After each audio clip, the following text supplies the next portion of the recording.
Hey, what's up? It's Sean Franklin, and I play right defense for the LA Galaxy, DC United, and Vancouver Whitecaps. Please check out and subscribe to Juan Rodas's YouTube channel to watch our interview and much more. Appreciate it.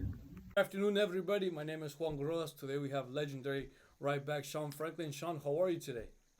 I'm doing good, man. How you been? Doing good, thank you. And obviously, like I said previously, Sean, I really want to thank you, for taking time out of your day doing this for me. And if we could start off with the interview, talking to us about, your childhood in Panorama City, if I'm not wrong. Yeah, Panorama City was where I was born, and then I lived in Silmar till I was about 2. My mom's job moved. We moved to Rancho, and then I lived with my grandma in Northridge, and then eventually we moved out to Palmdale, where I spent most of my childhood out there. So I've kind of been all over I guess you say, San Fernando Valley, Antelope Valley area. For sure. And then obviously, as a little kid, did you play multiple sports, or was soccer the only sport that you practiced and played? Yeah, I grew up actually playing basketball. And then when I was about 9 years old, I started.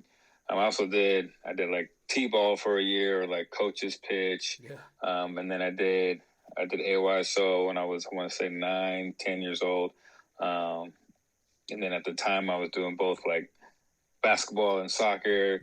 I would have like a basketball game in the morning and then drive to a soccer game in the afternoon. And then my mom was like, "This is just getting too Too much. too crazy, too much. Just pick the one sport." But yeah, I mean, I was your typical kid. I played every single sport. I enjoyed everything.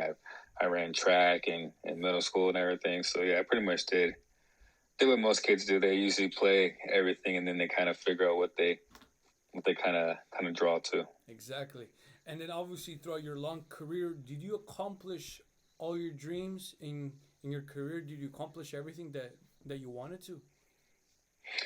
I would say, yeah. I didn't think that my career would go this far and be as successful as it was. But I mean, but be able to um, first of all just be able to play in college and then get selected by LA. Yeah.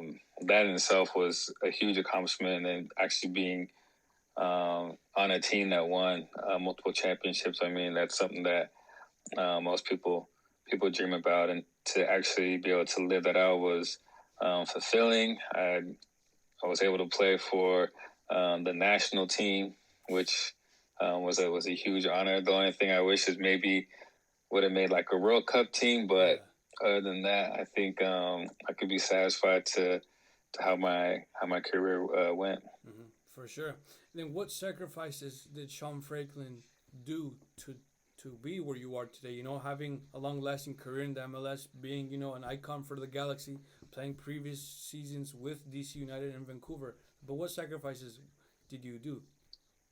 It's funny. To me, it kind of stems back to like your youth days, where being in high school and in college and stuff, where most kids they go out on the weekends. Yeah. But I have soccer games, I have tournaments. It's just something that you kind of give up. You kind of give up your social life to really focus on your craft and being the best player you can be. So it goes back to just sacrificing certain social events with your friends, and they kind of didn't understand it until they saw the bigger picture. They were like, "Oh, there's a reason why you couldn't go here or go there. Like, I see you're doing your thing now. Like, congratulations." So it's a lot of hard work.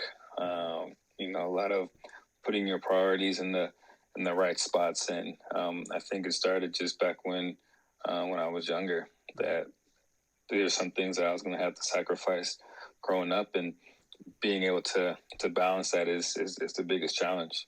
Most definitely.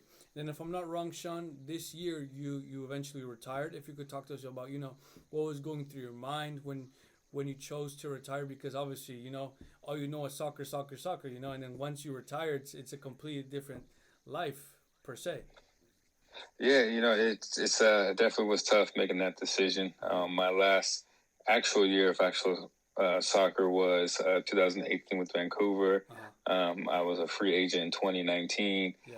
I tried to sign with the team. I tried to get into training camps, wasn't able to. So I was like, you know what, I'll kind of just take the L for this year. My son ended up being born in July of 2019. So that was more of my focus. And, I still felt that, physically and, I was still able to play the game. So I just kind of stayed fit throughout the year, stayed sharp. And I was like, I'll give myself one more shot in the offseason 2020 to see if I can play. And, there was some talk about trying to get into a training camp with a couple teams, but it all kind of fell through. So at that time, I was like, you know what, like, I can't keep playing this game. And, I think it's just time that I just say, hey, you know what, it's been a great career. Yeah. I'm 35 now, and, I got my family, and it just kind of allowed me to kind of sit back and, and to put them first. And yeah, so I decided to retire and, move on. And now I'm in the process of, figuring out those next steps of where I want to go. And although it's been challenging, it's also, kind of exciting to see what I can do next, and how I could be, this, not the soccer star for my family. Yeah, most definitely. And then obviously in quarantine, what is Sean Franklin doing right now during quarantine? I'm imagining a lot of time with your family, right? Yeah, a lot of time with my son. It's fortunately, that my wife is working from home, and she's been great and helping out with taking care of him, making his meals, changing and stuff. We're both kind of kind of working together and taking care of him, and just trying to stay busy. I still work out daily. I don't want to get the dad bod, just yet. So just trying to stay busy, picking up things here and there. I'm trying to do guitar lessons.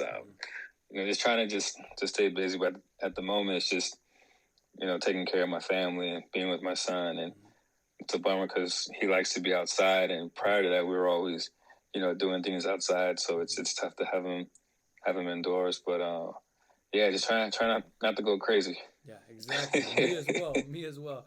And then obviously through your career, you faced many forwards, many great forwards as well. If they weren't fast, they were good with the ball, But who was the toughest forward that you encountered? Like the guy that you just couldn't probably defend, if there was.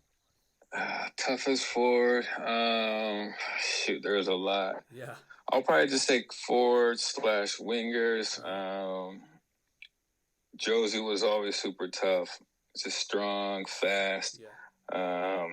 When I played against Henri on the wings, he was tough.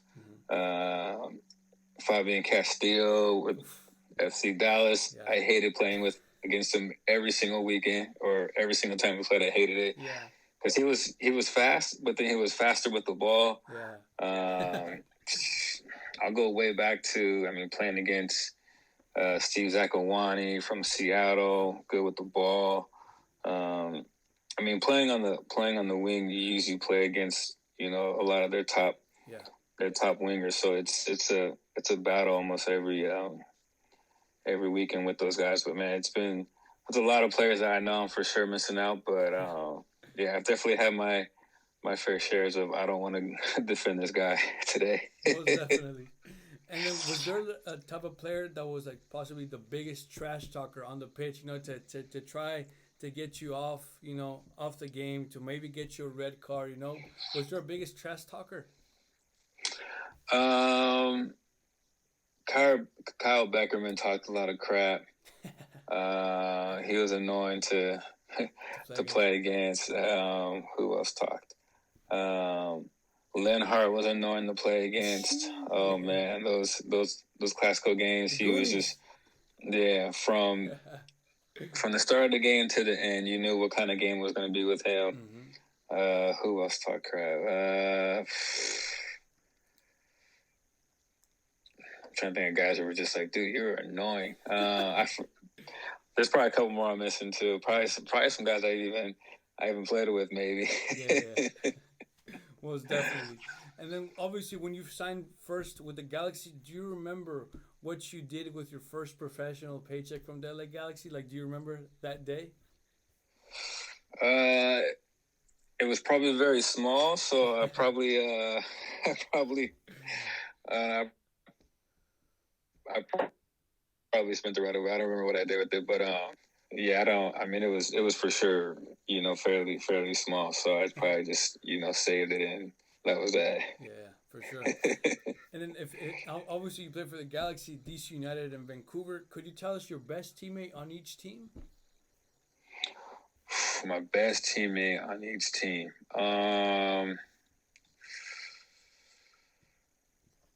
I would say with Galaxy, it's probably a few guys. Guys I still talk to today. I was close with H. De La Garza, Hector Jimenez, Brian Jordan.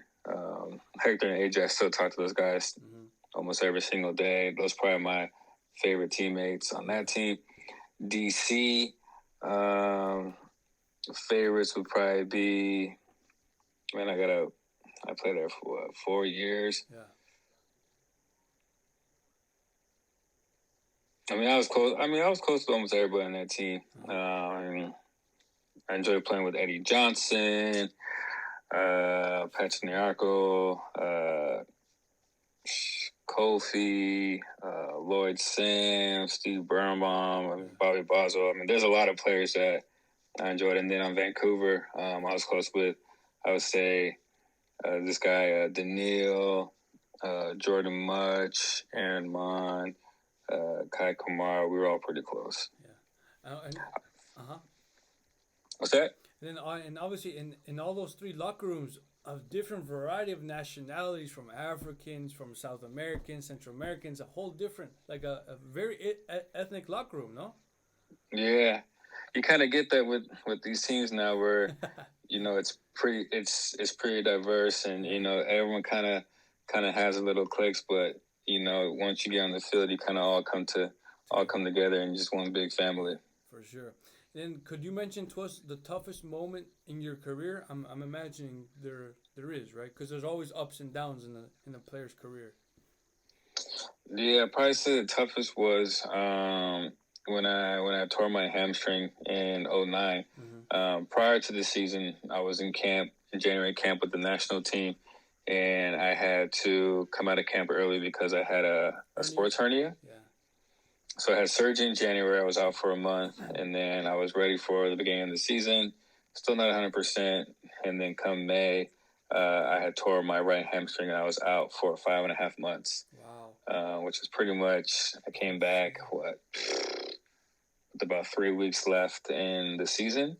Wow. So it was just a long recovery, long days of therapy and driving on the 405 in traffic, and it was just tough because I was like, man, all I want to do is play, but I got to go here and do physical therapy and show up, talk to the trainer, doctors, leave. Like, it just mentally was tough, but I knew, like, they're doing everything in their power to make sure I'm healthy and 100%, and hopefully that once I got healthy, I was able to work my way back into the starting lineup, which I did. So it was just a tough long road.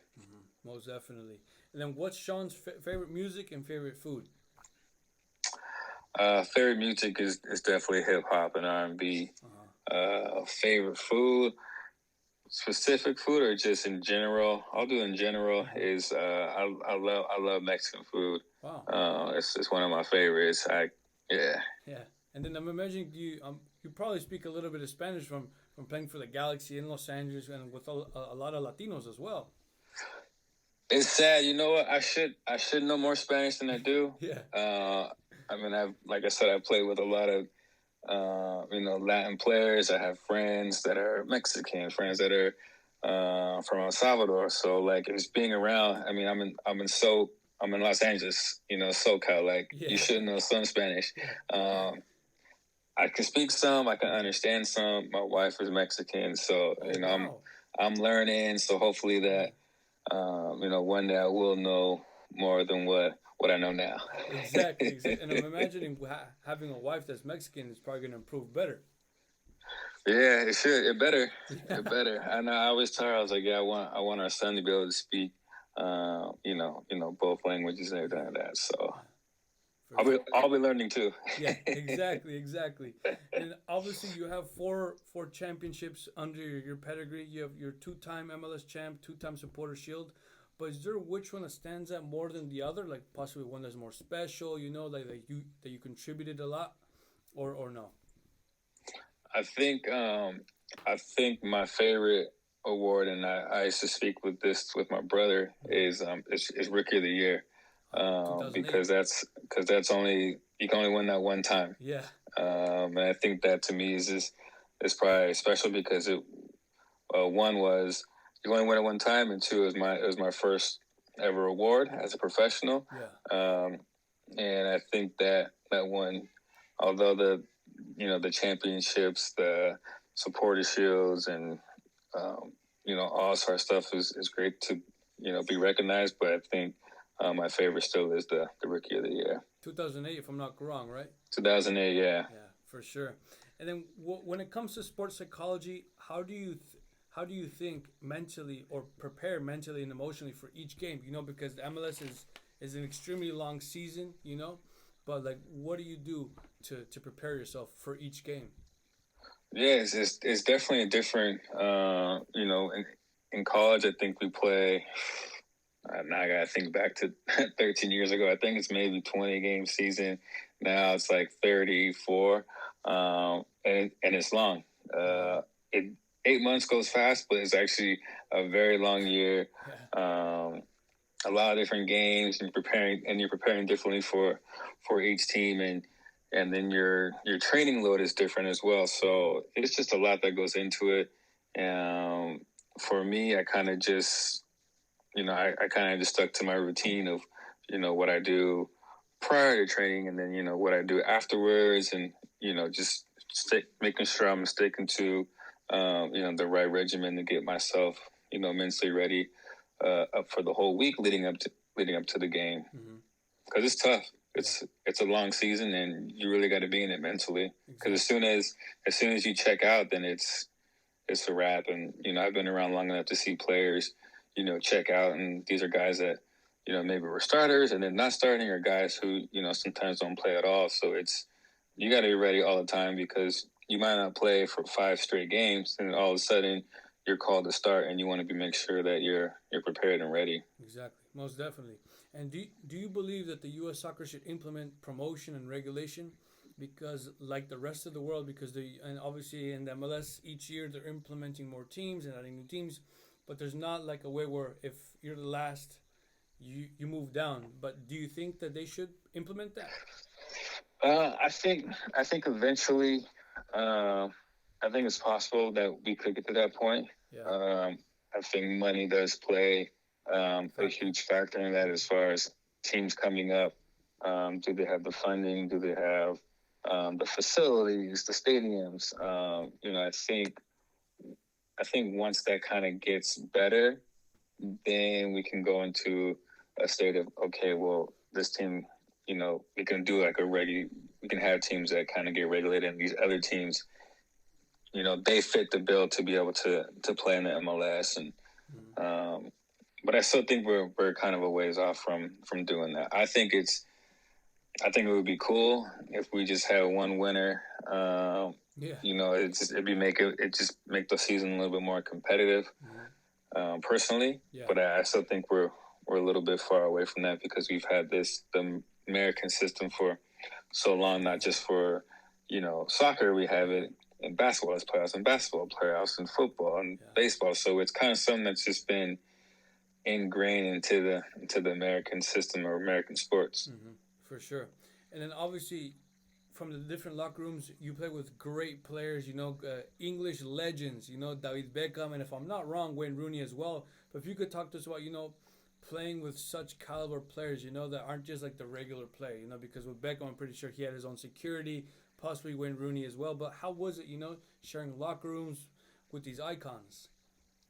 Yeah, unfortunately, I had left DC the year that Rooney was there. I had just left DC, so I didn't play with him or have him in the locker room. But I mean, being in the locker room with David Beckham and Landon Donovan, Robbie Keane. There's been other big stars that have been there. It's pretty crazy to say that I've shared the field with them, but I mean those guys, you can learn so much from them, from their professionalism. The way they train in training, and those guys are winners, and there's a reason why they're as good as they are, and they have done so well in their careers because of their attitude and their work ethic. So it was a pleasure to learn from those guys and to share the locker room with them. In the various years that you played with Beckham, do you have like a crazy story or like an anecdote that you had with David Beckham that possibly you and him only know, or possibly just like the locker room knows? No real crazy stories. I just remember we were like on a preseason tour in Asia, and we're all supposed to go out. David had like a table set up somewhere. Yeah. I'm a rookie at this time. He didn't end up going out, but it was like me and a couple other rookies. We went out with his security to the club, so that was pretty cool to hang out with those guys. Mm-hmm. Are you still in contact with David? Obviously now he's back here in the States with Inter Miami, or no? No, I definitely we don't talk on that kind of level. I don't even have his number. I mean, if anything, it's like a message or something. If I on an IG or whatever like that, but no, we don't have that kind of relationship where we talk on a regular basis or even at all. Mm-hmm. Yeah. And did you want to leave the Galaxy? Obviously, spending so much time in SoCal, possibly close to where you're from. But did you want to leave the Galaxy? I wanted to stay.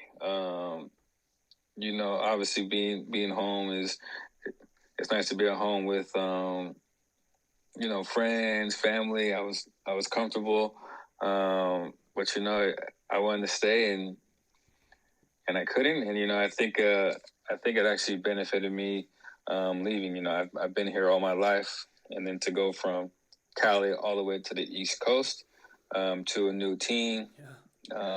Possibly earning a starting position. It kind of drove my focus more to not get complacent, not get comfortable, and it allowed me to really work hard again and put in 100% effort, because 2011, 2012, they were great seasons for me, and then my last year with LA was one of my best years. So I think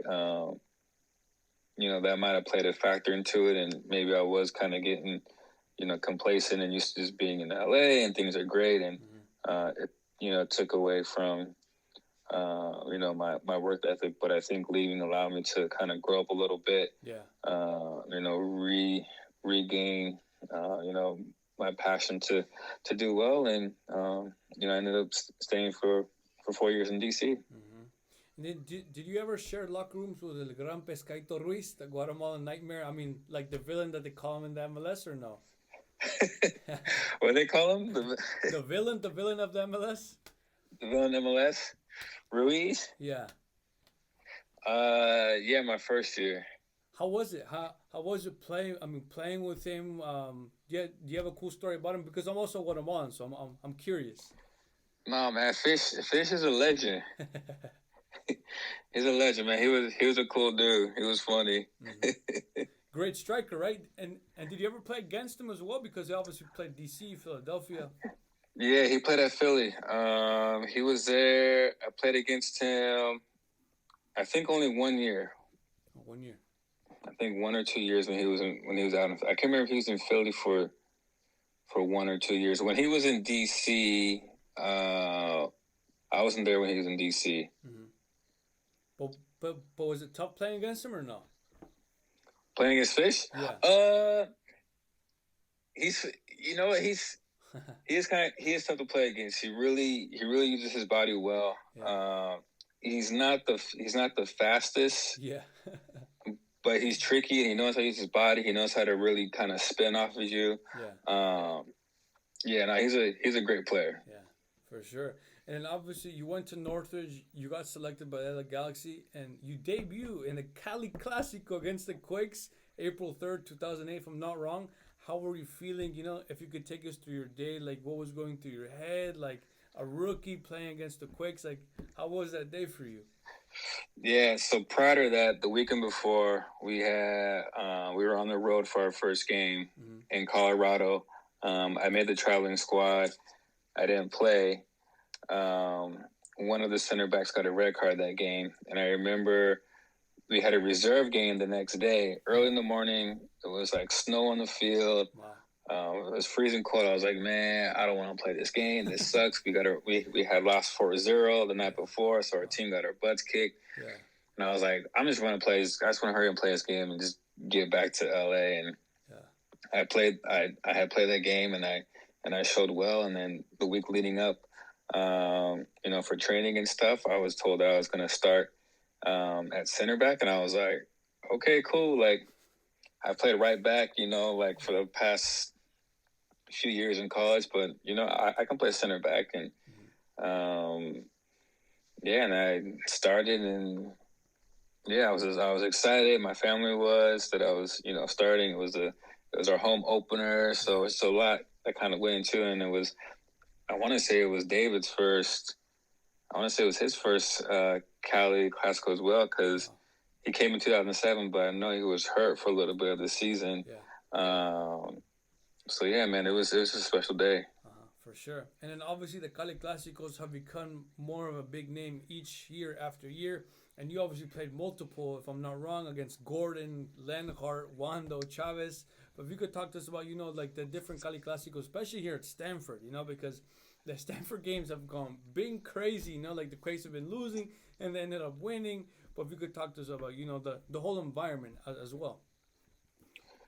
Yeah, I actually spoke with a few guys, and actually spoke with Gordon about this a couple weeks ago. And the games were special. You always knew something special was going to happen. It was going to be a close game. There might be like a game winner late, which normally happened.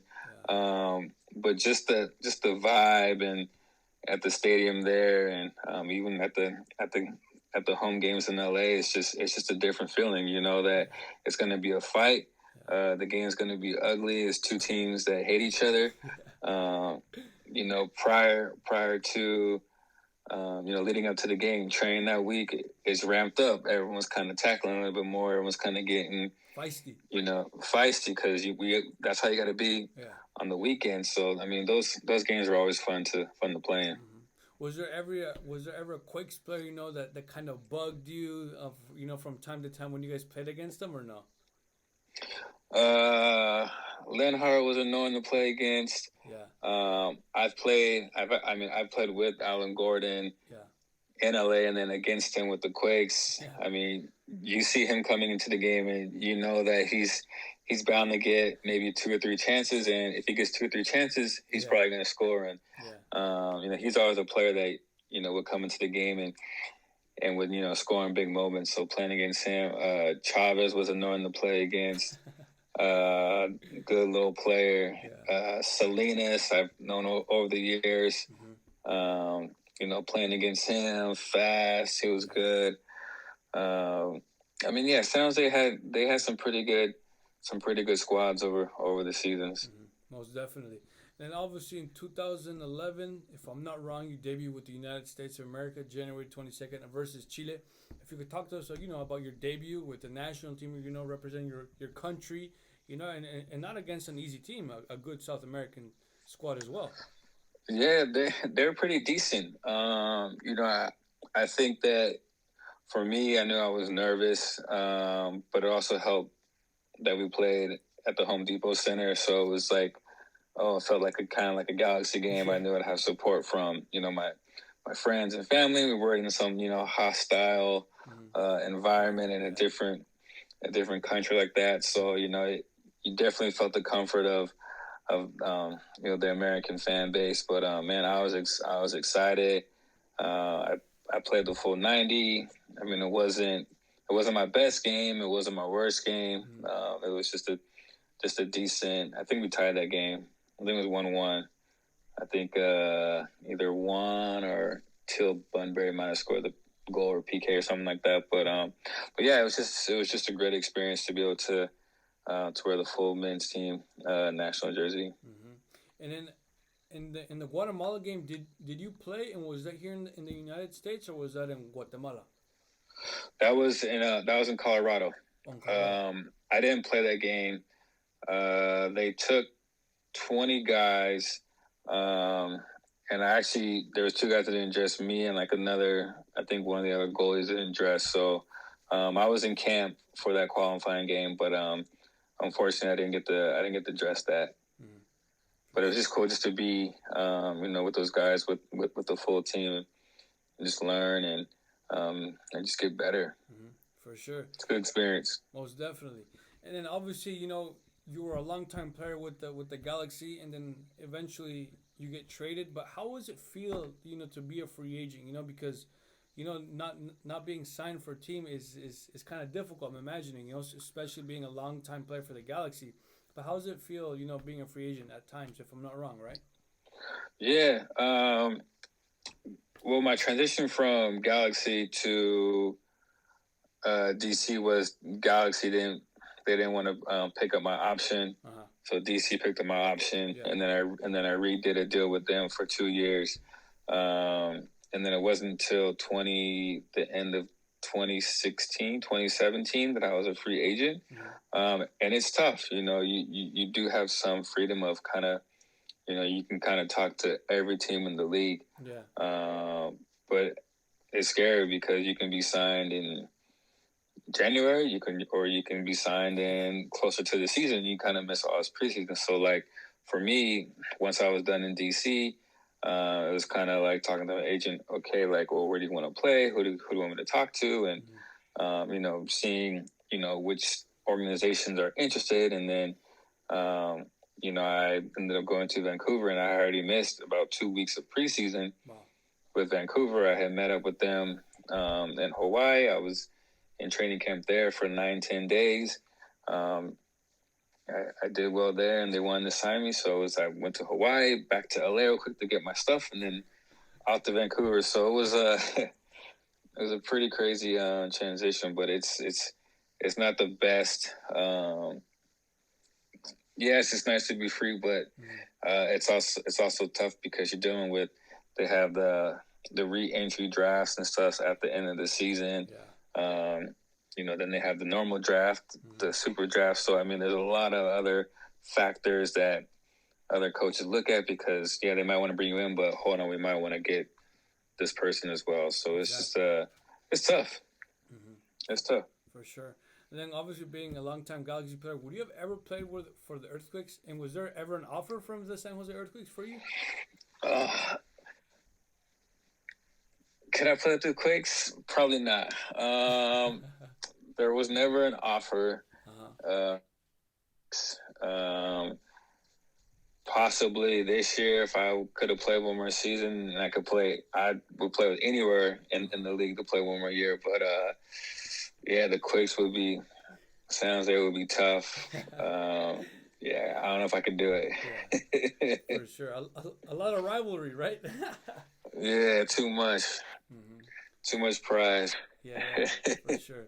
And obviously being a right back, who do you think has been the best right back in the United States history and soccer? Best right back in United States history. Man.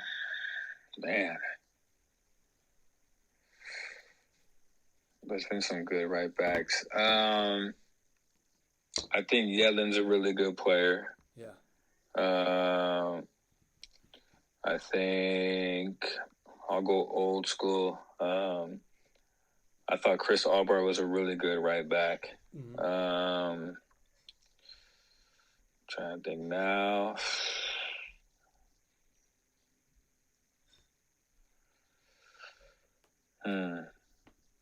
That's a tough one. Yeah. That's a tough one, yeah. And there's been some really good right backs throughout the league, though. Yeah, for sure.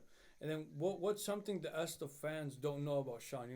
Something apart from the soccer world. Is there something?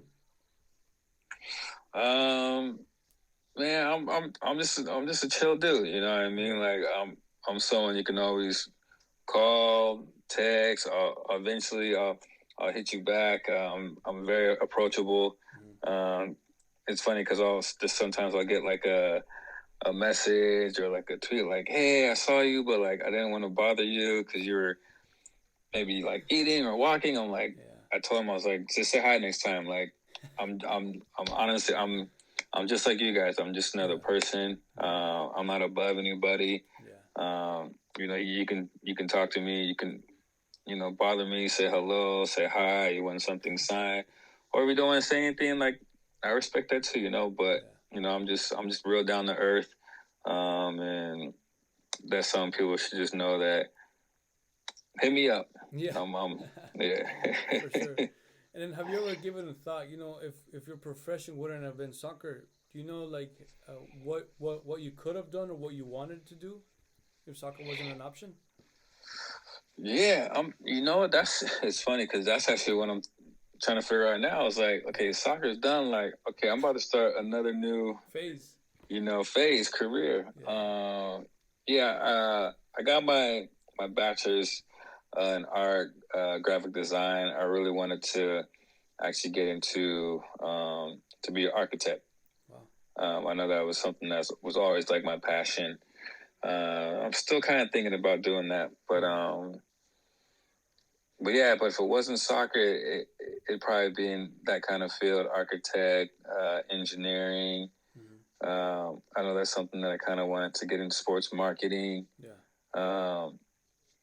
So that's kind of where I'm at now. Actually, right now, it's kind of navigating which kind of road I want to take and what that looks like for the next, you know, however many years I'm gonna be doing that. For sure. So maybe nothing really related to soccer, like maybe no agent or like coach or nothing. We don't want to be an agent. That world is very dirty. It's a tough world being an agent. I have my coaching license. I've thought about coaching. That's still actually a possibility. But yeah, no, I wouldn't want to be an agent. Too much. It's too much. There's too much politics that go on there. For sure. And then, who was the jokester and the most timid guy in the Galaxy locker room while you were there? One of the biggest jokesters, I'd probably say AJ De La Garza. He's always having something up his sleeve, whether it's, you know, jumping out from behind the wall and scaring you, or tying your shoes, or he's always joking around, saying something. He's probably one of the biggest jokesters. Timid. Shoot. I mean, I play with a lot. I play with a lot of guys who are just kind of quiet and stick to themselves. But you know, I respect that. You know, not everyone needs to be the loudest person in the locker room or outgoing. You know what I mean? Like, you're quiet, you show up, you do your work, you go home. You do you. You know what I mean? Yeah, for sure. Who had the best and worst fashion also in the LA Galaxy locker room? Best fashion. I mean, easily, David Beckham was probably the best dresser. Of course, right? Worst. He used to dress bad.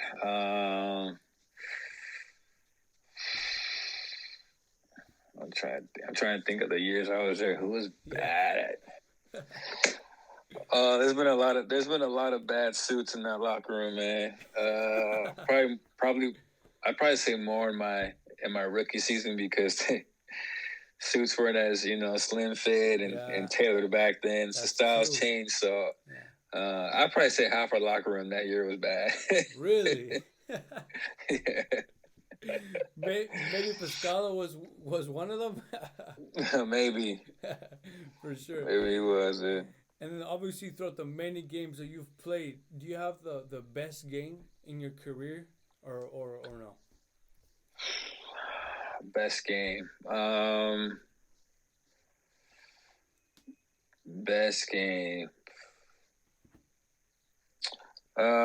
We played Kansas City at Kansas City. One of my favorite stadiums to play at, actually, because it's just, their fans are right there on top of you. we actually tied that game. Yeah. We actually tied that game 2-2. We were up. We were winning twice, and we ended up tying the game 2-2. But I actually scored the 2 goals that game. Mm-hmm. So I scored 2 there. That game was probably my. I don't know. There's a lot of games, bro. Yeah, a lot of them. There's a lot of games that I played. Not saying I played every game amazing. I'm just trying to think of the amount of games.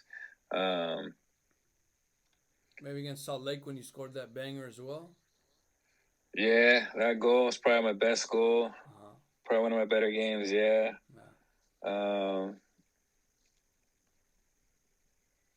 Yeah. I can't think of any other games really. They're all okay. Yeah. And obviously now being retired, do you see soccer differently? You know, maybe now as a fan, being at home, do you see soccer differently compared as a player? You know. Yeah.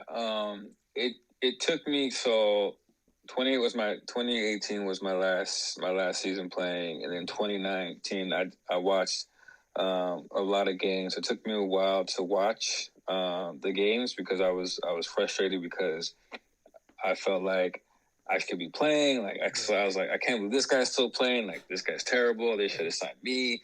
Yada. So it took me a while to get out of that, and I just had to go back to being appreciative, what I've done and how long I was able to play. And once I kind of got out of that mentality of like I should still be playing, my all that aggression was out, and I can actually focus on on the game, and I can kind of see I kind of see it as a fan now, and I'm I root for my friends that are still playing, and that's kind of what makes me still enjoy the game, is seeing my closest friends doing well out there. For sure. Is there something that you miss specifically from the game? You know, maybe lacing up the boots, putting on the uniform, going onto the pitch, warming up. Is there something that you miss? I would say that just the everyday interaction in the locker room with the boys, probably like with the boys, just shooting the shit and just talking crap back and forth, and those are things that I've talked to with players who have been retired before me, is that they're like there's no place like that, like in the workspace it's not like that, I mean, it's not a locker room. They say, and a lot of people say that's what they miss the most, is just the interaction with that team, because you won't get that bonding again like that. It's very rare. Yeah, for sure. And obviously, as a little kid, I'm imagining that one of your dreams, was to become a professional soccer player. And obviously, you accomplished that dream. But obviously, building up all that to get to where you were, was it worth it? Like, was being a professional soccer player everything that everybody believes? From possibly making money, going clubs with different women and stuff like that, or no? For me, it wasn't quite that path, as far as the fame and the women and going out, and all that is a part of it, and it's all about kind of how you manage that. But yeah, no, it is everything that you dream of. You dream of walking out of a tunnel. You dream about playing in big stadiums, the fans. You dream about scoring that amazing goal. You dream about winning the championship, and you dream about popping the champagne in the locker room. And it is everything that you think it is. You see it with other sports, and I remember when you watch football games, football championships, the Super Bowl, the hockey, the baseball, you always see the celebration with the champagne. And I remember that's what I've always wanted. And we won that championship, and you walk into the locker room and you just see tables full of beer, champagne. They got the lockers all taped up with plastic. It was like, man, that's exactly what you dream about. So, man, it is everything that you dream it to be. For sure. And then obviously, when you won those 4 different championships, how did you guys celebrate it? Obviously, I'm pretty sure it's not just celebrated within the locker room. I'm pretty sure you guys go out and stuff like that. But like, how did you guys celebrate it afterwards? Yeah. So in 2011, the first time, they actually had a party set up for both teams Wow. at Staples Center. Yeah, it was weird. We were both teams were there. That's weird. It was set up for both teams in the Staples Center. Like on the court, they had food, drinks. They had a DJ. will.i.am from Black Eyed Peas was there. He kind of did like a little performance. So it was cool. It was weird to see like the Houston team there because they probably didn't want to be there. I think they left pretty fast after that. But there probably was some type of obligation from the club that we had to show up for a little bit. And then 2012, the next year, they had like a dinner set up at the Ritz-Carlton, like the rooftop. Wow. We had like dinner and drinks. We were there for like a little bit with like our families, which is really nice. And then that night we had gone out. I had met up with about 40 of my friends, and we all had went out to a club, had a good time. Most definitely. And, you gotta celebrate it big, man. Oh, of course, you gotta live life. You only live once. You have to. You only live once, yeah, man. Exactly. And then obviously in 2018, Zlatan comes to the MLS. Did you ever play against the big Swede? And obviously, I'm pretty sure you've heard the stories from the LA Galaxy players, saying that he probably wasn't the best teammate. It seemed like he wasn't a good teammate. But obviously, it's Zlatan. It's a big character, Yeah, I never got to play against him. I seen him one time in LA at a Nike event years ago, back when I was with LA. Kind of said hello in passing, but yeah, man, Zlatan is Zlatan. Yeah. You know what you're gonna get from him. I didn't talk to any of the guys who said what kind of teammate he was. Yeah. I can only imagine, but at the end of the day, the guy produces. You know what I mean? Yeah. To me, I don't mind his arrogance. I think it's just him. There's something cool about it, and yeah, man, the guy's a beast. For sure. And then obviously to finalize the interview, Sean, if you could talk to us about playing against Man City, and then that same game, Balotelli tries to do that weird goal, or score it at least, and then he gets subbed off. But if you could talk to us about playing against big clubs, and did you talk to anybody after that game from City or swap jerseys? Yeah, that's one of the things that I liked about playing with LA is that we would have these games in the summer, these exhibitions against some of the best teams in the world. I mean, I played against Real Madrid 3 times.